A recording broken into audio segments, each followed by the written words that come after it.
Hi friends. यदि पूरी दुनिया जिन कंपनीज की और जिन शेयर्स की बात कर रही है और आप भी उन्हीं की बात कर रहे हो तो ये मान करके चलना कि आपकी प्रॉफिट बनाने की क्षमता काफी हद तक कम है।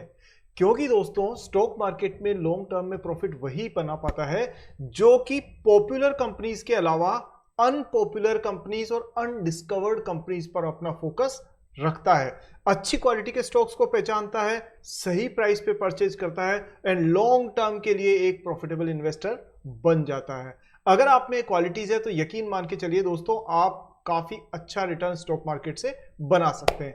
मैं आपका दोस्त सागर शर्मा स्वागत करता हूं आपका सागरनोमिक्स पे। और आज की वीडियो में बात करेंगे हम दो ऐसे स्टॉक्स की जिनमें की प्रॉफिटेबिलिटी भी है, ग्रोथ भी है और एफआईआईज भी खरीद रहे हैं और डीआईआईज भी खरीद रहे हैं और यूनिक इंडस्ट्री में वो दोनों कंपनीज काम कर रही है जिनकी डिमांड तेजी से बढ़ रही है। तो कौन से हैं वो दोनों स्टॉक्स और उनमें क्या ऐसी खास बात है, चलिए देखते हैं आज की वीडियो में। बहुत इंपॉर्टेंट वीडियो है दोस्तों, काफी रिसर्च करके आपके लिए स्टॉक्स लाता हूं, इसलिए वीडियो पूरा देखिएगा तभी फायदा मिलेगा आपको। सो चलिए शुरू करते हैं सागरनोमिक्स आज के स्टॉक्स के लिए।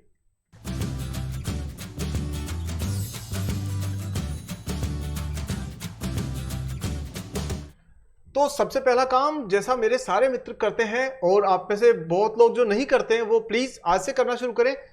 सबसे पहले वीडियो शुरू होते अभी से उसे लाइक कर दीजिए, क्योंकि बाद में आप लाइक करना भूल जाते हैं। कई मित्र ऐसे हैं जिन्होंने बड़ा खुश होकर के लिखा भी है कि सर हमने लाइक कर दिया, उन सबको मेरा बहुत बहुत प्रणाम, थैंक यू सो मच। और सब्सक्राइब नहीं किया तो दोस्तों चैनल को सब्सक्राइब करके बेल आइकन ऑन कर दीजिए ताकि मेरी रिसर्च वीडियो जो आएगी नेक्स्ट आपको मिल जाए, कुछ आपसे मिस ना हो जाए। स्टार्ट करते हैं और देखते हैं पहला स्टॉक कौन सा है।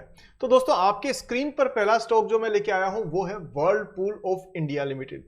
सबने सुना हुआ है ये नाम, चाहे वो रेफ्रिजरेटर्स हो, चाहे वॉशिंग मशीन्स हो, एयर कंडीशनर्स हो, माइक्रोवेव ओवंस हो, व्हर्लपूल एक जाना पहचाना नाम है। लेकिन क्या आप ये जानते हैं कि इस कंपनी में खास बात क्या है और ये एक अच्छे रेडार पे क्यों रहनी चाहिए आपके रेडार पे? तो उसका आंसर है ये। सबसे पहले सबसे इंपॉर्टेंट चीज कवर करते हैं और सीधे चलते हैं शेयर होल्डिंग पैटर्न पे।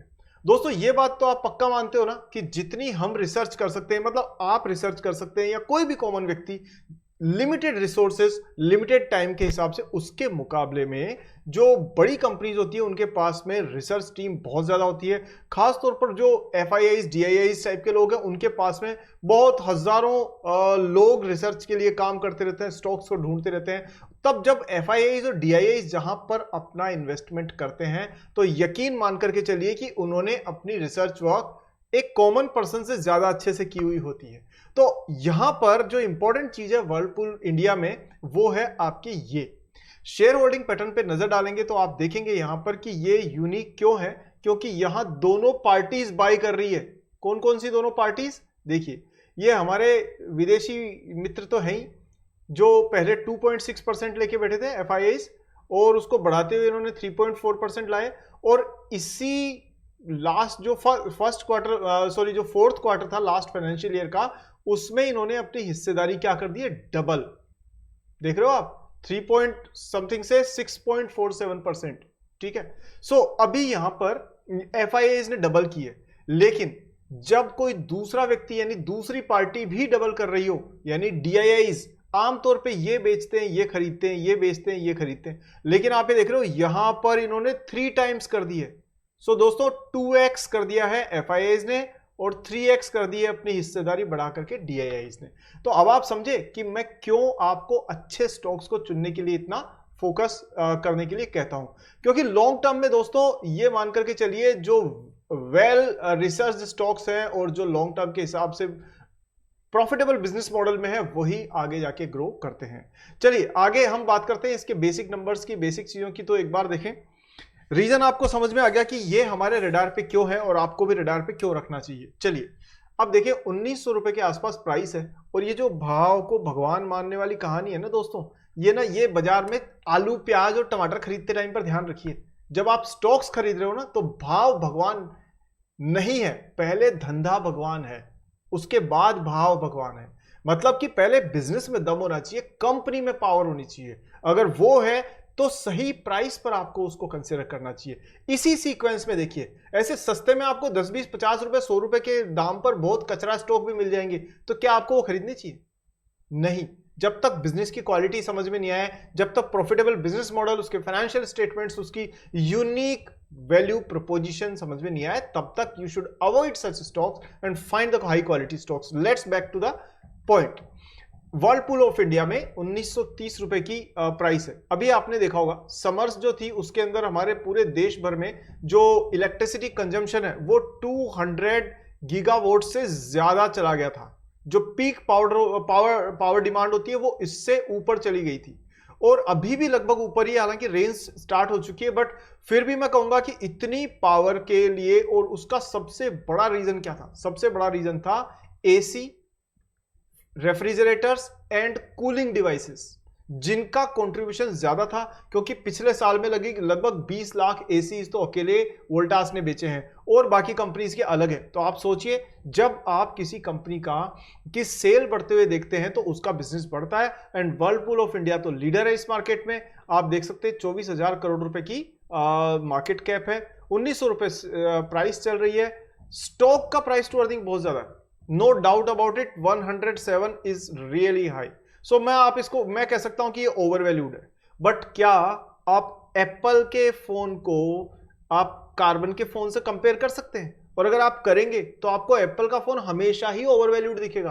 क्यों? क्योंकि कहां वो 15,000 का फोन और कहां वो लाख रुपए का फोन, दोनों का कॉन्फ़िगरेशन एक सा दिखता है देखने में।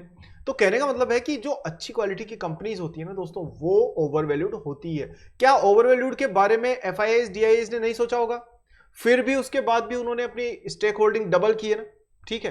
तो ये चीजें भी आपको लॉजिकली सोचना जरूरी है। अब बात करते हैं return on capital employed 9%, return on equity 6% है, सेल्स ग्रोथ 4% है, और प्रॉफिट 10.9% है। और उसकी काफी वजह है, कंपनी केपेक्स में लगी हुई है, अपने एक्सपेंशन में लगी हुई है, और कहीं ना कहीं उसका प्रेशर भी होता है। और आज अगर आप देखेंगे तो अधिकतर कंपनीज का जो ट्रेंड है ना, अगर आप मार्केट का ट्रेंड देखेंगे तो यही नजर आएगा कि सारी कंपनीज इक्विटी रेज करना चाहती है और बैंकों पे डेट पे डिपेंडेंस कम करना चाहती है। सो ऐसे केस में दोस्तों आपको इस चीज का भी ध्यान रखना पड़ेगा। ऐसी कंपनीज पे खैर बाद में बात करेंगे, बहुत सारी ऐसी कंपनीज है, और मैं आने वाली वीडियोस में आपके लिए लगातार वो शेयर करता रहूंगा, ठीक है। हाँ, हालांकि ये और जरूर मैं आपको बता दूं कि यदि आप ये चाहते हैं ना दोस्तों कि लाइव मुझसे ये सीखें, आप जानना चाहते हैं कि लाइव अगर आपसे डिस्कशन करूं कि कैसे अच्छे स्टॉक्स को पहचानें, उनमें कैसे इन्वेस्ट करें, कौन कौन से टेक्निकल फैक्टर्स होते हैं, कौन कौन से फंडामेंटल्स, और 10 मिनट के कम टाइम में भी आप अच्छे स्टॉक्स ढूंढ सकते हैं, तो उसके लिए ना एक लाइव वेबिनार करवाता हूं। उसका लिंक दे रखा है डिस्क्रिप्शन में, आप उसको क्लिक करके ज्वाइन कर सकते हैं। हाँ, ये जरूर है कि दोस्तों वो ना हर किसी के लिए नहीं है, सिर्फ सीरियस इन्वेस्टर्स के लिए। आपको मौज मस्ती करनी है, इंस्टाग्राम की रील्स देखनी है, तो आपके लिए बिल्कुल नहीं है। बहुत बहुत धन्यवाद। और अगर आप सीरियस हैं तो click the link below and join the workshop. Next जो भी हो रही है वो आपको डेट दिख जाएगी उसके ऊपर। चलिए आगे चलते हैं और हम देखते हैं कि वर्लपूल ऑफ इंडिया में यहां पर पैग रेशियो जो है वो इंडस्ट्री का पी से थोड़ा सा ज्यादा है। ये देखो, पिथरोस की स्कोर फुल है 9 out of 9। That means company में स्ट्रेंथ में कमी नहीं है। अगर आप ये देखिए तो ये इसका चार्ट है, और ये चार्ट साफ तौर पे बता रहा है कि जब मूविंग एवरेजेस ने क्रॉस किया था उसके बाद में कंपनी ने एक रनअप दिया है काफी अच्छा खासा, और ये काफी अच्छे ट्रेडिंग वॉल्यूम की ग्रोथ के साथ में भी ये ग्रो कर रहा है। तो छोटा मोटा करेक्शन आएगा, बिल्कुल आएगा, लेकिन ओवरऑल अगर आप देखें तो बिजनेस में ऐसी समस्या नहीं है। बात करते हैं इसकी, देखिए एनुअल रिजल्ट्स की। अभी क्वार्टरली क्यों नहीं ले रहा हूं? क्वार्टरली इसलिए नहीं ले रहा हूं क्योंकि क्वार्टरली रिजल्ट्स में ना आपको सीजनलिटी का असर हो जाता है, जिससे आप जज नहीं कर पाते कि ये एक्चुअल पिक्चर क्या है। यहां देखें तो सेल्स एनुअल रिजल्ट्स में 2018 में थी करीब 4,800 करोड़, और अब हो गई 6,830 करोड़, ठीक है। प्रॉफिट मार्जिन आप देखें तो यहां जरूर थोड़ा सा प्रॉफिट पे प्रेशर है कि मार्जिन थोड़ा सा कम हुआ है, बट क्योंकि इनको एक्सपेंशन करना है, अपनी ब्रांडिंग वगैरह पे भी खर्च करते हैं, उसका भी फर्क पड़ता है। बट ओवरऑल अगर आप देखें, डिविडेंड कंपनी दे रही है 14-15%, 20%, 25-30%। ईपीएस अगर आप देखें तो यहाँ एक ईपीएस में फ्लक्चुएशंस ज्यादा है, और वो कभी कभी एक्स्ट्रा ऑर्डिनरी जो आइटम्स होते हैं उनकी वजह से भी होता है। ओवरऑल अगर आप देखें तो कंपनी में जो आपको बेटर चीज नजर आएगी वो मैं आपको दिखा देता हूं। देखिए पहली बेटर चीज ये है कि जो आपके डेज पेएबल है उसमें एक आपके पास में कॉन्ट्रैक्शन आया है, जो एक अच्छी बात है। साथ में अगर आप ये रिसेंटली देखें तो इनका जो कैश कन्वर्जन साइकिल है वो भी 13 दिन से घट करके और 3 दिन रह गया है। दैट सिंपली मीन्स कि इनको धंधे में से पैसा जल्दी आना शुरू हो गया है, और वो तभी होता है जबकि जो पेंडेंसी होती है ना कि बिजनेस साइकिल स्लो है, पैसा टाइम पे नहीं आ रहा, वो सब चीजें नहीं हो। चलिए, तो ओवरऑल आप समझ गए कि ये वजह है जिसकी वजह से इस स्टॉक पे आपकी नजर होनी चाहिए शेयर होल्डिंग पैटर्न को देखते हुए, कि एफआईआईज डीआईज दोनों अपनी पोजीशन को एग्रेसिवली बिल्ड कर रहे हैं और कंपनी एक अच्छे पाथ पे है। सेकंड स्टॉक पे बात करते हैं और वो है दोस्तों अनंतराज लिमिटेड। अब देखो ये ना मैं आपको बता देता हूं कि पहली बात तो ये क्या है, इस कंपनी पे ना बहुत सारे लोगों की नजर ही नहीं पड़ती। मैं वही कह रहा हूं, आप कहां रिलायंस, इन्फी और इनमें ढूंढे हुए हो, क्या क्या 2 4 5 10% की ग्रोथ दे देंगे साल भर में, तो वो भी जरूरी है क्योंकि उसमें सेफ्टी ज्यादा है। लेकिन अगर आपको थोड़ा एक्स्ट्रा ऑर्डिनरी रिटर्न्स के लिए थोड़ी सी एक्स्ट्रा रिस्क टेकिंग कैपेबिलिटी आपकी है और आप मेहनत करना चाहते हैं तो दोस्तों अच्छे स्टॉक्स मिलते हैं मार्केट के अंदर। अभी मैं बात करता हूं इसकी, जिसका नाम है अनंतराज लिमिटेड। अब ये करती है, ये कंपनी वैसे तो रियल एस्टेट में है, ठीक है, वैसे तो रियल एस्टेट में है, लेकिन उसमें तो और भी बहुत सारी कंपनीज है, पर इसने एक अच्छा काम जो किया है ना दोस्तों, वो ये किया है कि ये डेटा सेंटर बिजनेस में उतर के आ गई है। यानी कि अगर आप इसका ये देखिए, ये इन्वेस्टर प्रेजेंटेशन देखेंगे तो आप ये देखेंगे ये कंपनी क्या कर रही है, ये उतर गई है भाई साहब डेटा सेंटर के बिजनेस में। और आज आप ये मान के चलिए कि पूरी दुनिया की कंपनी इंडिया में जीसीसी यानी कि उनका जो ग्लोबल जो कमर्शियल सेंटर है उसको यहाँ पे डेवलप कर रही है। यानी कि टोटल पहले तो बीपीओ की तरह से बैकएंड जॉब्स होते थे ना हमारे यहाँ पर, कि टेलीकॉलिंग सेंटर हो गया, इन्फोसिस में बैठ गया, या कोई भी कंपनी के बीपीओ सेंटर्स यहाँ होते थे, लेकिन अब टॉप मैनेजमेंट भी यहाँ पर बैठना चाहते हैं, तो जीसीसी इंडिया में ग्रो कर रहे हैं। सेकेंड चीज, इंडिया की जियोपॉलिटिकल और इकोनॉमिक सिचुएशन को देखते हुए यहां पर बड़ी तेजी से बड़ी तादाद में डेटा सेंटर्स भी डेवलप हो रहे हैं, और इस कंपनी को, अनंतराज को, इस ही चीज का फायदा मिलता हुआ नजर आएगा। और इसका नतीजा आप देख भी रहे हैं यहां पर कि ये लगातार ग्रोथ है कंपनी। आप देख रहे हैं जो कंटिन्यूअसली रेवेन्यू में ग्रोथ हो रही है, एबिटा में ग्रोथ हो रही है, प्रॉफिट आफ्टर टैक्स में सीधी ग्रोथ है, मतलब 11 से सीधा 266 189% CAGR एनुअल, ठीक है। सो ओवरऑल कंपनी जो है वो आप ये देखिए सारे नंबर्स पॉजिटिव हैं इस कंपनी के, और इसलिए ये कंपनी भी आपके रडार पे रहनी चाहिए। बहरहाल कंपनी अफोर्डेबल भी है क्योंकि 467 रुपीज की प्राइस है। लेटेस्ट अभी जब ये रिकॉर्ड हो रहा है वीडियो तो 5% से ग्रो किया है इसने। 15,000 करोड़ की मार्केट कैप है, मतलब डिसेंट साइज है कंपनी की। इसकी डिविडेंड 0.1% 0.16% डिविडेंड की यील्ड है, और डिविडेंड पे आउट 9%, मतलब 100 रुपए कमाती है, 90% 9 रुपीज आपको 9.5 रुपीज देती है आपको। सेल्स की ग्रोथ 33% है, उससे ज्यादा प्रॉफिट की ग्रोथ है। प्रोमोटर पूरी तरह से कंट्रोल में है 60%, डेट टू इक्विटी का कोई खास रोल नहीं है इसके अंदर, और पित्रोस की स्कोर के हिसाब से 7 आउट ऑफ 9 काफी अच्छा स्कोर है। नीचे चल करके हम इसकी बाकी चीजें देखें, ये इसका दोस्तों लॉन्ग टर्म का चार्ट है, और आप ये देख सकते हो कि यहां ना, हालांकि टेक्निकल चार्ट तो इस वीडियो में कवर करना पॉसिबल नहीं होगा, अदरवाइज वीडियो बहुत लंबा हो जाएगा, लेकिन यहां पर आप जो एक कंटिन्यूअस ग्रोथ देख रहे हो, ये अपने आप में सीधी तौर पे देख रहे हैं कि बहुत with in last 3 years grow किया विद हाई राइजिंग वॉल्यूम।